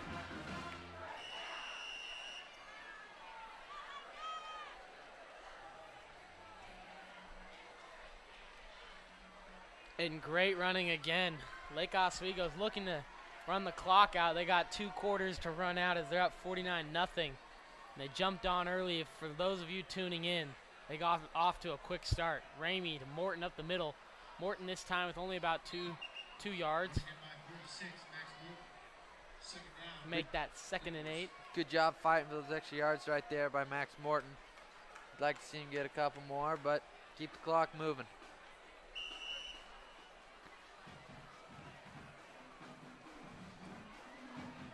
Ramey gets the call from Coach Corey. Coach Corey's got to be pleased with his team tonight. Defense has pitched a shutout. And the offense has only had a punt once this game. Yeah, it's great all-around football. I'm not sure they've had anything go against them today other than maybe a penalty or two. I formation, handoff to Morton up the middle. Morton's going to drive the pile towards the first down. He might be a couple inches short, and yes, he is just inches short. Good job pushing the pile. Good north and south running here by Morton. I mean, you're not going to see him beat you to the outside with his blazing speed against this varsity defense of Lakeridge, who still has all their starters in, but going north and south, gaining extra yards is a good job. And again, we want a special thanks to the broadcast producers, Trevor Moore and Kelsey Talbot. We're here with Corey Kuhn, Mitchell McLaughlin in the booth. 3rd and inches. Hand off to Morton up the middle. Morton with a good jump cut, and he's going to get the first down. Once again, great cut. Plays designed to go to the left, sees that there's nothing there, cuts it back to the right, and up for the first down. Lake Oswego first down. They got the ball at the 15-yard line of Lakeridge, and they're moving the ball here early in the second half. Yeah, that's no surprise to me. I mean, they've been doing it all night long. They've only been stopped once. It's 49-0. Unless Lakeridge makes some huge adjustment at halftime, then it could be 56-0 here in a second. Lake Oswego, Ramey under center. High formation again. Ramey toss left to Daniel Dennis this time. Dennis looking to get to the side and gets a good solid gain of about 8. He's going to take the ball into the Lakeridge, down within the Lakeridge 10 to about the Lakeridge 7-yard line. It's a great run there. Good job getting outside, using his speed. It's a great job getting to the second level. Good blocking by the offensive line once again, as we've seen all night long. Again, Lake Oswego breaks the huddle. Daniel Dennis at running back, Ramey under center, Amaker to the left, Carson Anderson to the right. Hands off to Dennis. Dennis up the middle, and he's going to get the first down. He's going to take it to about the Lakeridge 5-yard line. That's the first down. First and goal, Lake Oswego. Actually, I think they're going to mark him just short, but Dennis is really looking like a nice change of pace back with Morton. While Morton is a little bit more of a bruiser, Dennis seems to have a little bit more speed and quickness to the edge. And that's Giacomo in at fullback there with the blocking ahead of Daniel Dennis.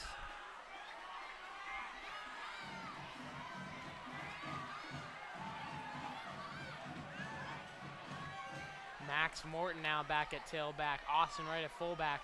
Ramey hand off to Morton. Morton's got a hole on the right side, and that's a touchdown. Morton untouched. That's just a great seal block. Good job by Noah Peterson on the right side of the offensive line. How much you can do if you're Lakeridge, that's just good blocking by LO. And Lake Oswego's piling it on the Lakeridge Pacers. And Lake Oswego's going to go for 2.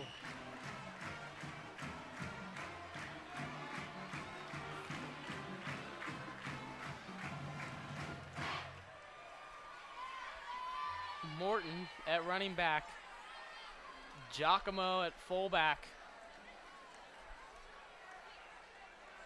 Hand off to Giacomo Passioni.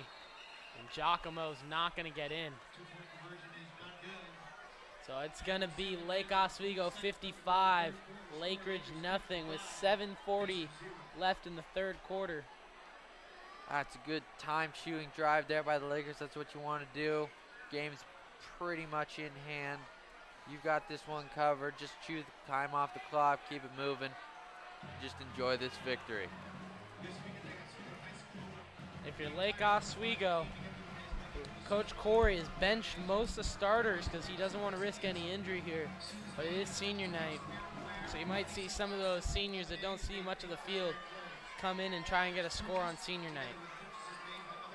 Yeah, I think you'll start to see a lot of the young guys come in here on special teams and on defense. They'll start rotating a bunch of guys in and out.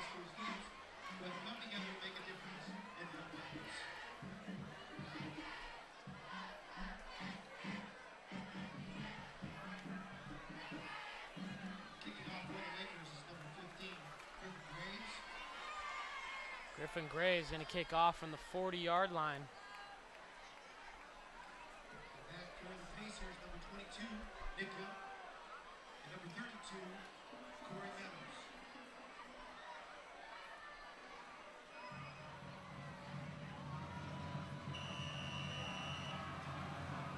And Griffin Graves going to kick off. He's going to kick it deep. Turned by Nick Young and caught at about the 7. And he's going to make his way out towards the 20. They're going to mark him down at the 19-yard line of Lakeridge. That's a good job by gang tackling there by the Lakers. One guy got to him early. Then there were 3-4 other guys to help bring him down. Good job on special teams to avoid the big play. So Lake Oswego here on defense. 7:33 left in the third quarter. Lake Oswego dominated game here. And they are starting to mix things up on defense. They got Chad Walker at the far side on corner, Kemi Oyama near side, Jordan Horak and AJ Van Leeuwen as the 2 safeties here as they keep it with their nickel package, which they have run consistently throughout the night. Dungy's going to hand off to Nick Young, who was originally brought down by Ben Torkelson and also helped out by Jordan Horak, the junior safety. And that's going to be a gain of about 9 for the Pacers. Make that 2nd and 1. Yeah, this is a good time for some of these young guys to get some good experience for next year because, as we said numerous times throughout the broadcast, there's a lot of seniors that play on this team. They dominate the starting spots on offense and defense, and when they graduate, people are going to have to step up and fill their places. Dungy muffs the snap, and the running back Nick Young makes a smart play and just dives on it. That's been about the 5th or 6th time tonight that Lakeridge has put the ball on the carpet, and they just haven't been able to hold on to it, Mitchell. They really seem to be struggling with holding on to the ball, Corey. I agree, and I think the rain may have something to do with it, but LO really hasn't had any trouble with it, other than I think they put it on it once and recovered it quickly. So turnovers, really big issue for Lakeridge today. Dungy in the shotgun, running back to his left, 2 receivers on each side. It's going to be a zone read. Dungy's going to keep it himself and make his way for a first down. Nice run and a first down by quarterback number 2. It's a good run by Dungy. It was a good job reading the zone, going up, getting to the outside, and getting the first down yardage that you needed. I still am surprised that they're running the football with Dungy. Really wouldn't normally see that with running with your quarterback down 55-0. Probably would like to avoid him taking some hits, but never know. Dungy in the shotgun, 2 receivers on each side. Handoff to Nick Young. Up the middle for a gain of about 7. Nice run by number 22, Nick Young. Tackled by number 54, Jack Quinn. Second down, Pacers. It's a good, solid run for Lakeridge, and it seems like this is the first drive they've been able to put stuff together. Yeah, they were starting to do it at the end of the first half once LO started cycling out their first team defense, but Lakeridge should be able to move the ball a little bit better. Dungy again in the shotgun. Handoff to Nick Young. Good penetration on the right side, but not enough to get to the running back until after he gets the first down. Yeah, good job. Lakeridge is starting to do a little bit better job up front, being able to get a little bit better push off the ball and able to run the ball a little bit more effectively.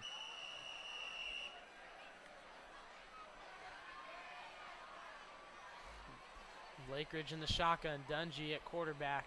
2 receivers to the right, running back to his right. Quarterback fakes a handoff to the running back, runs the option right. He's got nothing, cuts back up the middle, and after a 3-yard gain is tackled.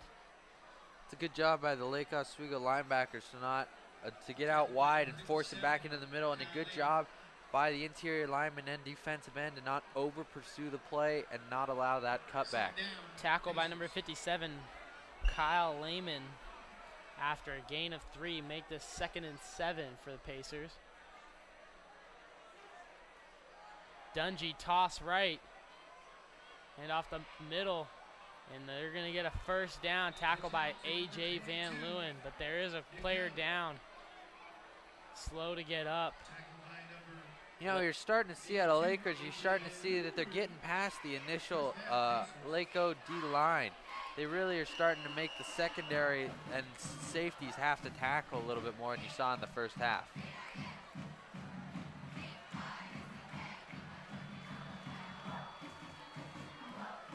Lakers in a shotgun. Handoff up the middle. Stopped after a 3-yard gain. Tackle by number 31, Michael Weiss, senior linebacker, one of the only seniors still in the game. Yeah, it's a better job right there, getting some contact on Young right as he got through the line of scrimmage.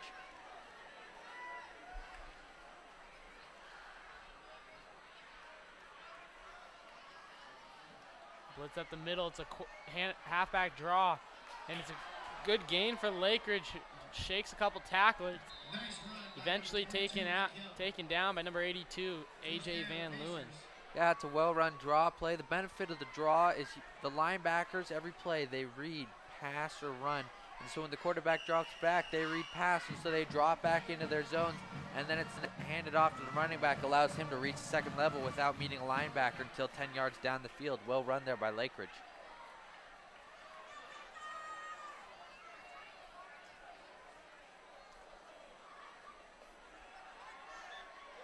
Dungy, fake handoff, runs the option right, cuts it back up the middle, but a great tackle, fundamental tackling by Ben Torkelson.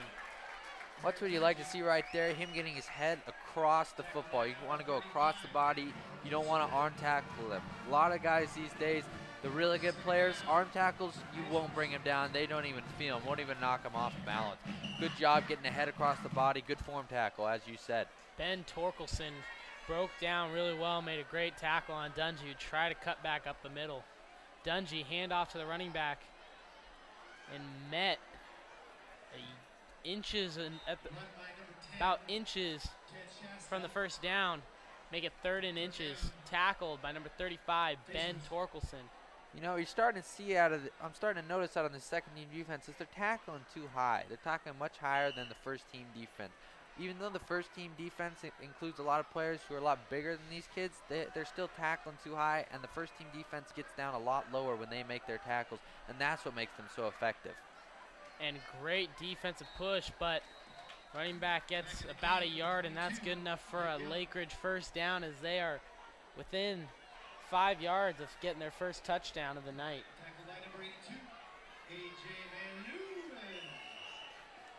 Yeah, if you're the Lakers, you'd like to keep them out of the end zone here, although 1st and 5 on their 1st and goal on the 5, nah, it's going to be a tough cookie to swallow. Dungy in the shotgun, option left, cuts back up the middle, and he's going to find his way for a touchdown. First touchdown for the Pacers.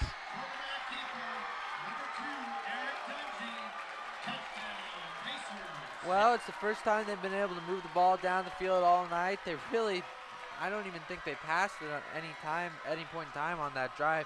They really were able to run the football consistently all the way down, get a good push on the offensive line, and just gash them for big yards, get into the end zone. And Lakeridge finds its first score off an Eric Dungy run.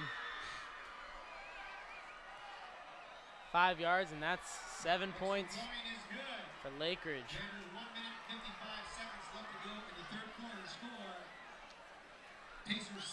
Well, Lake Oswego now leads 55-7 with 1:55 to go in the first quarter. In the third quarter, excuse me. And I feel like that we still have a pretty comfortable lead here. One more 5 or 6 minute drive by Lake Oswego, leading them down the field, chewing up some clock, should put this game right and out of reach, and should be good.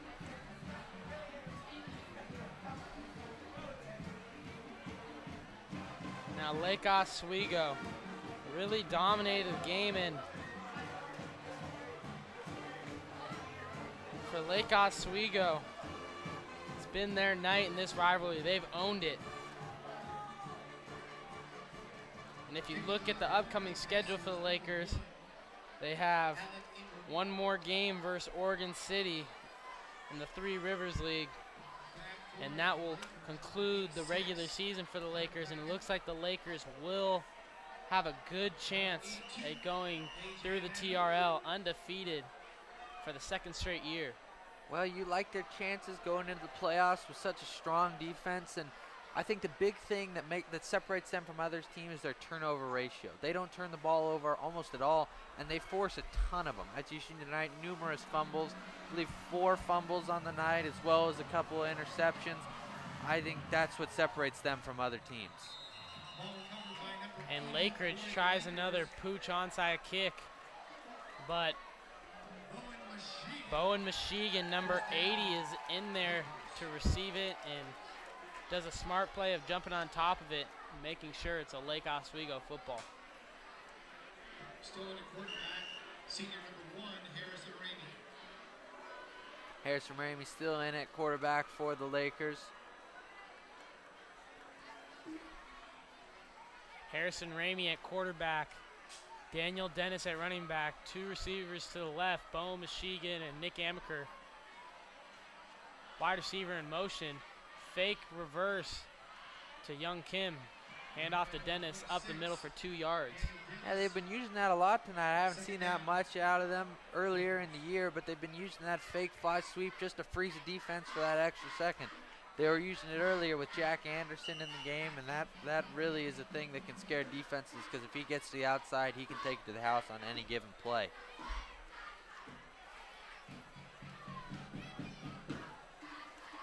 Ramey under center.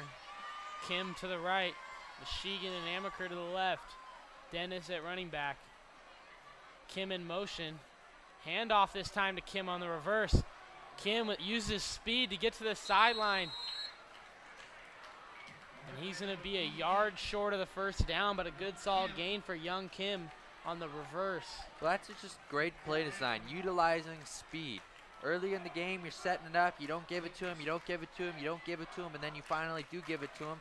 Lakers is expecting you to go up the middle like you have on the other 3 times. You're able to get to the outside for good yardage.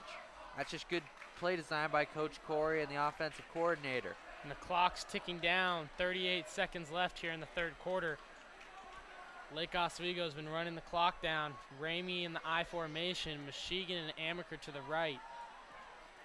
Max Morton in at running back for this time. Morton up the middle. He's going to get stuffed at the line of scrimmage. He's going to be he's going to get a loss of about 1. I think that might bring out the punting unit. Let's see if Coach Corey's going to elect to go for it on 4th and 2. I think they might let the clock run out and then this third quarter, flip around the fields and give him a little bit more time to decide what he wants to do here. And that is the end of the third quarter. Lake Oswego up 55-7. Both teams get a touchdown this quarter. Lake Oswego went for 2 and didn't get it. But they still remain on top by 48.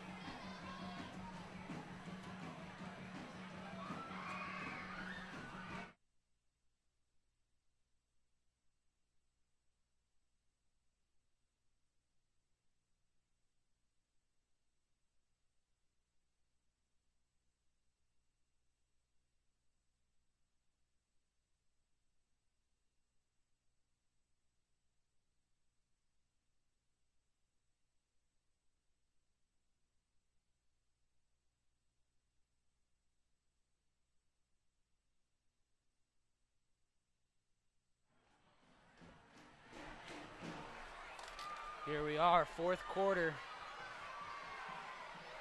Fourth quarter for the Lakers. Lakers got the ball at their own 48, and they're going to punt it on 4th and 2.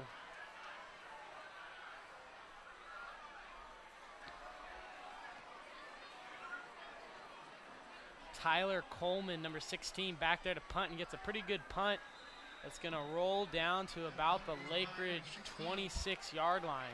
Make that 21-yard line. It's a solid punt right there by Coleman. Good job getting some good air under it, good distance, and avoiding the return there for the Lakers return man. Good punt.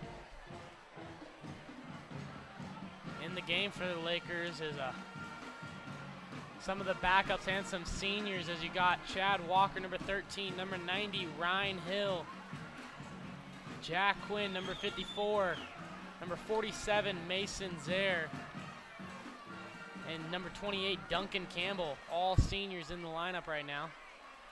Shotgun for Dungy. Dungy, handoff up the middle. Torkelson's going to get the tackle. Torkelson in on the tackle, helped out by number 22, senior defensive end, Michael Scow. Good job there by Torkelson on wrapping up. It looked like he might have only had him for an arm tackle that he could have slipped through. Did a good job of securing him and throwing him down to the ground with Scow helping out. It's good to see Michael Scow out there, who's torn ligaments in his knee twice during his high school career. And this is basically the first year he's been healthy the whole year. Yeah, he's really dealt with a lot of injuries in his career. It's good to see him back out on the field. Ryan Hill isn't fooled by the draw, and Ryan Hill's the one with the stop. That's a great play right there by Ryan Hill, getting off his blocker, shedding him, getting into the backfield. And for our viewer, Paul Hill, there's your grandson making a tackle there, stopping them for a 2-yard loss, making this 3rd and 12.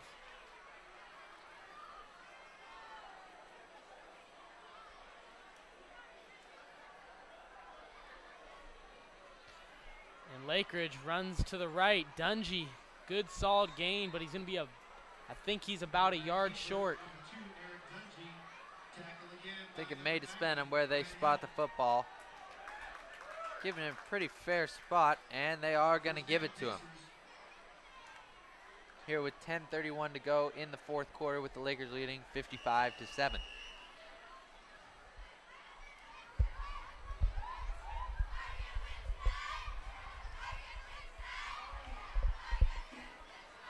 And Lakeridge in the shotgun as they've been running all night. I don't think they've taken a snap under center.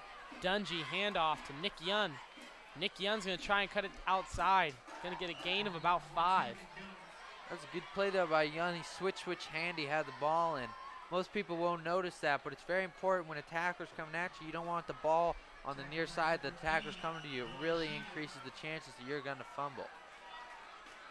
Looks like one of the Lakeridge players may be shaken up on the play. Official timeout.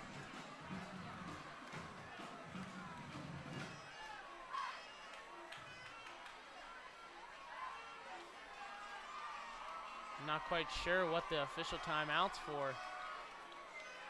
I don't see an injured player down. Dungy is limping back towards the huddle. That might be the case.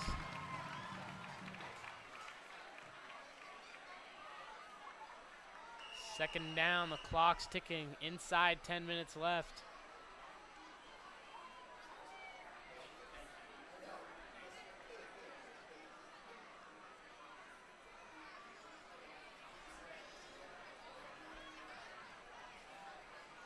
Dungy at quarterback, 2 receivers to the left, 2 to the right. Handoff to Nick Young to the right side.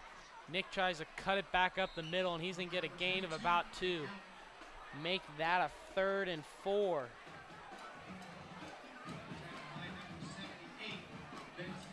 Tell you what, while the Lakeridge may not be moving the ball very prolifically tonight, Nick Young has shown some good speed back there at running back and as a return man.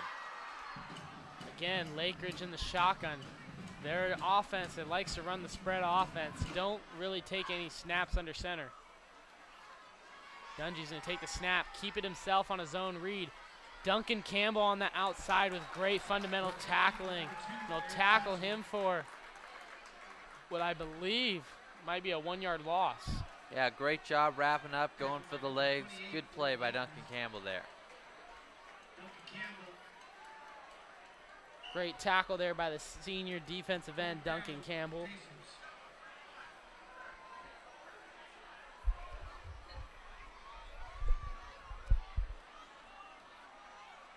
And Dungy's going to do a little pooch kick out of the shotgun to the Lake Oswego 40, and he's going to get a, at first it was a good bounce, and then it started spinning back, and Lake Oswego will get the ball in their territory at their 38 with 8:20 left here in the game. And this is where you just want Lakeo to put on the chew clock, just run the clock out and go home and enjoy the victory.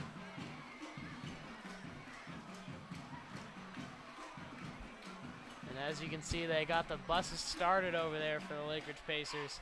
It's been a long night, and they're going to want to get home. Yes, it has. Lake Oswego just dominated this game.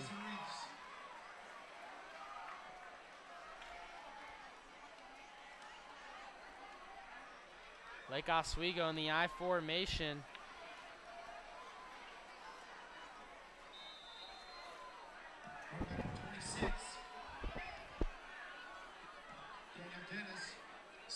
Daniel Dennis on the run. Number 12, Harrison Reese now in at quarterback here in the 4th quarter as there's 8 minutes left in the game. It's good to see him back out on the field. He was dealing with some concussion symptoms earlier in the year. Good to see him back out there taking some snaps. Reese under center. Dennis back at running back. Coleman on the right side. Flag. Might have been full start.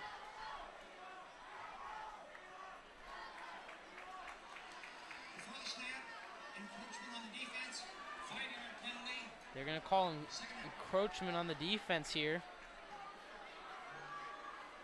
Yeah, the Lakeo's been doing a really great job of mixing up the snap count all night long.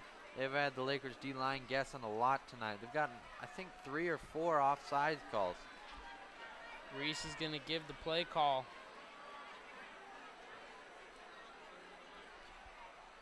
Daniel Dennis back at running back. Colby Pello in at fullback. Reese, hand off to Dennis to the left side. Great blocking ahead of him, and he's going to get to the sideline. Dennis uses speed and gets a big gain there of About, might have gotten around 20 yards on that carry, but that's a big gain. Great blocking up front. That's a great job by Daniel Dennis, and as you said, great blocking up front, but also great blocking out on the edge. Something people don't realize is that the key to big plays is the receivers blocking downfield, holding that block for an extra second in the secondary so that the running back can get past it and get into the end zone. Number 25, John Olson, just checked into the game. That wide receiver for the Lakers. Colby Pello still at fullback.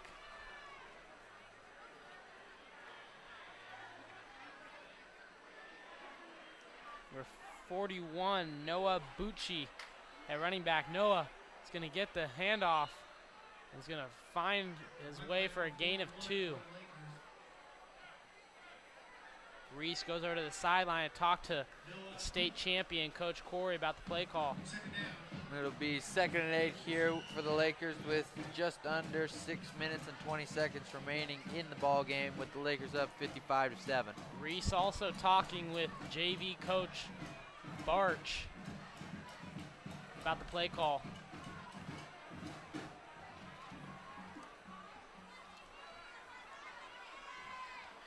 Reese under center, I formation. Handoff up the middle, and he's going to get a gain of about 2. Handoff to Colby Pello for 2.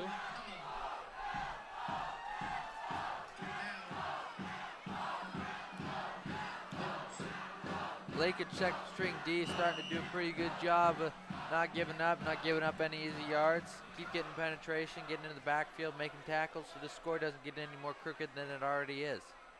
It's going to be about 3rd and 6 for the Lakers in Lakeridge territory at the Lakeridge 34. I formation, fullback left.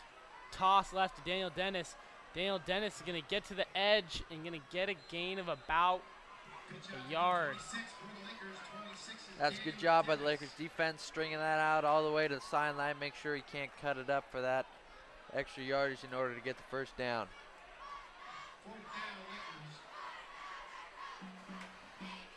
They're going to actually say he didn't get any gain on that, so it's going to be 4th and 6.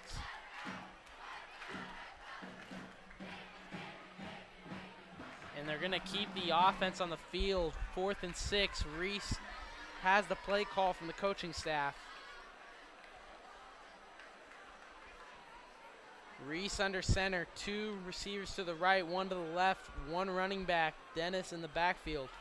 Reese motions the receiver. Handoff to the receiver. Great blocking on the right side. He's got some room to work with, and he's going to find his way to the sideline at about the 20-yard line. There is a flag on the right side of the field from the far side judge.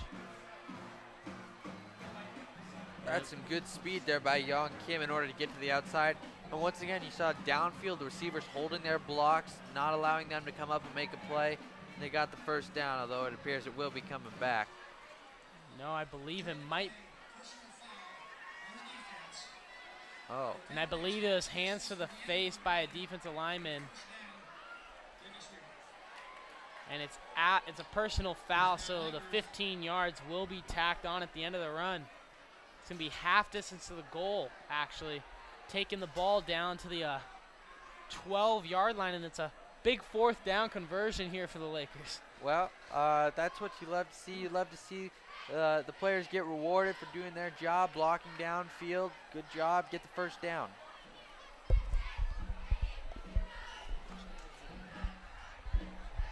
Chad Walker in at running back. For those of you who haven't known Chad Walker did play running back his freshman year. And he's a talented running back as well. Toss right to Walker. Walker gets him blocking. He's going to run over one of the defensive linebackers, and he's going to find his way down to the 5-yard line. Good, solid running by Chad Walker. That's a very impressive run there by Walker.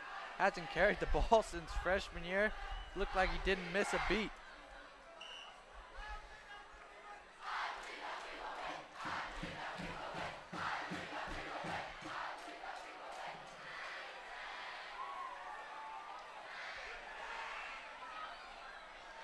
And now they're going to rotate senior wide receiver Nick Amaker into running back, Mason Zare at fullback.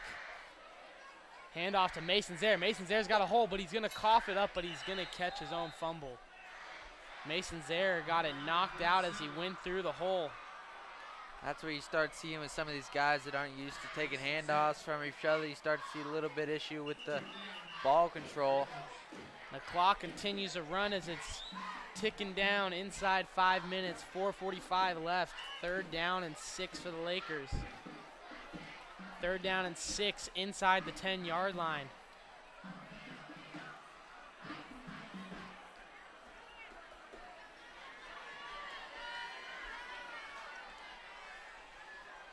Amaker still in at running back. Toss left to Amaker. Amaker's going to cut up. He's going to get to the sideline. His speed's going to get him in untouched. Nick Amaker runs it in. It's good to see one of the seniors score. Doesn't get a lot of playing time here on the varsity. Great job. Good to see him get into the end zone here on senior night. And that's a touchdown, 6 points for Nick Amaker, the wide receiver who has been battling injuries. His main sport is track, but he's battled injuries throughout his high school career. Found a way to get on the field for this year, and he stayed healthy throughout the year. And there he gets rewarded for 6 points. Yeah, he's a good athlete. You just got to stay on the field and not get hurt. And Lake Oswego went for 2, but Reese and the center weren't on the same page. Reese fumbles the ball, but gets back on top of it as another failed 2-point conversion for the Lakers. We got 61-7 Lake Oswego.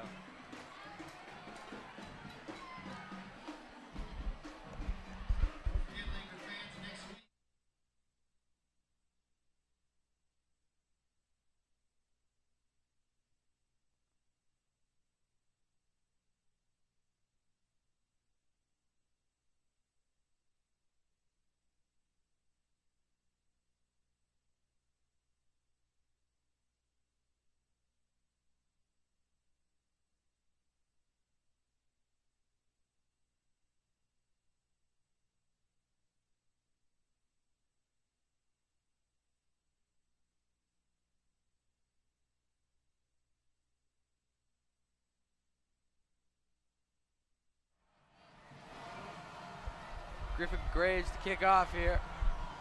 Actually, I beg to differ. It is Harrison Reese will be doing the kicking.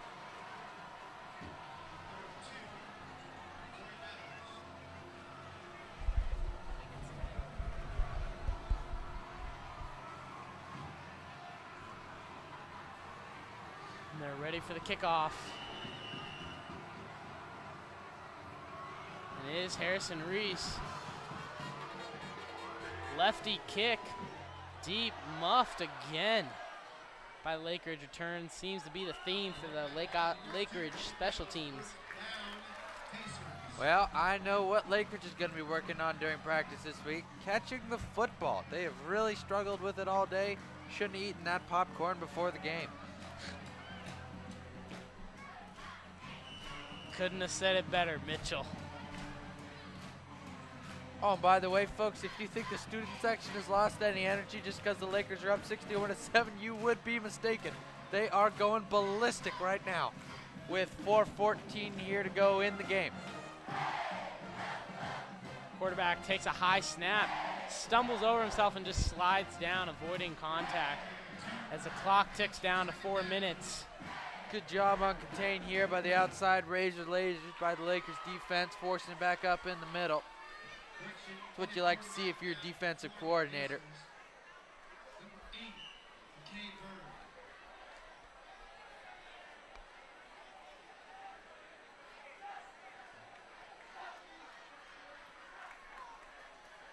Lakeridge in the shotgun.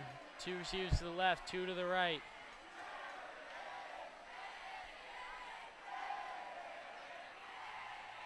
Quarterback takes a high snap, handoff to the running back up the middle. Nice run by number 10 for the Pacers, Ted Shaska. Tackle by number 85, Rawls Johnson. Yeah, great job by Rawls there, playing safety, coming up, making a play, wrapping up at the legs. It's textbook tackle right there, folks. It's going to be a 3rd and 2 for the Pacers. As the clock ticks under 3 minutes. Under 3 minutes here to go in the football game. 3rd and 3 for the Pacers. Lakeridge in the shotgun, 2 to the right, 2 to the left.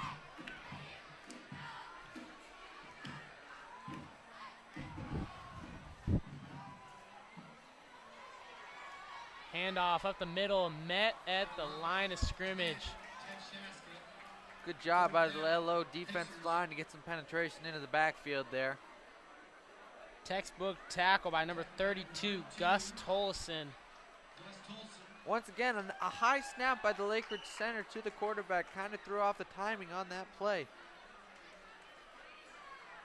It's going to be 4th and 3 for the Pacers as they hold the ball and they want to get out of here as well.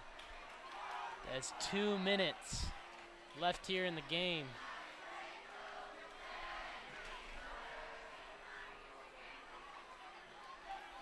Quarterback in the shotgun, 2 receivers to the left, 2 to the right. Quarterback will take the snap, hand off up the middle. He'll get stopped. Oh wait, no, I think his forward momentum took him over and he gets the 1st down. That's a good job falling forward, picking up the extra 2 yards. That's what the good running backs do for you, the fall forward. You'll never see them fall backward. Good job falling forward, picking up the extra yards, but the clock will run as the chains are now set. Clock's ticking down towards 1:30. And Lake Oswego's dominated this game. Jack Anderson, who has a passing touchdown to Connor Griffin and 2 rushing touchdowns on the night. J.B. Holmes with 2 touchdowns as well. Senior Nick Amaker with a rushing touchdown. Also senior Spencer Anderson with a rushing touchdown on the night. And Lake Oswego, his offense has been all over Lakeridge defense, and the Lake Oswego defense has been all over Lakeridge's offense. Yeah, basically, if you're on the LO offense, you've been in the end zone tonight. As the clock winds down, under a minute now left in the football game. And if you're on the Lake Oswego defense, you were in on a tackle because this team has just been making plays and everyone seems to get a piece. And the one player that's been a big key for them early on, Austin Fonts, with so many tackles tonight, just seemed to be all over the place. But even when he doesn't make a tackle, is the thing, he's in the backfield screwing up the play, making it easier for someone else to come make a tackle. And a great hit by Giacomo Passioni. That was great penetration right there. He was in the backfield almost right on the snap, as if he had the snap timed up right there. Mason Zaire, first one to get in the backfield and force the running back right into Giacomo. The clock's ticking down, and I think that'll be the game here. Lake Oswego, as the clock ticks down, and it's over. 61-7, Lake Oswego in the Civil War. Lake Oswego owns the lake for a 2nd year straight. Thanks for those who tune in to Laker Broadcasting. We hope you all enjoyed the broadcast, and we hope to see you guys next week.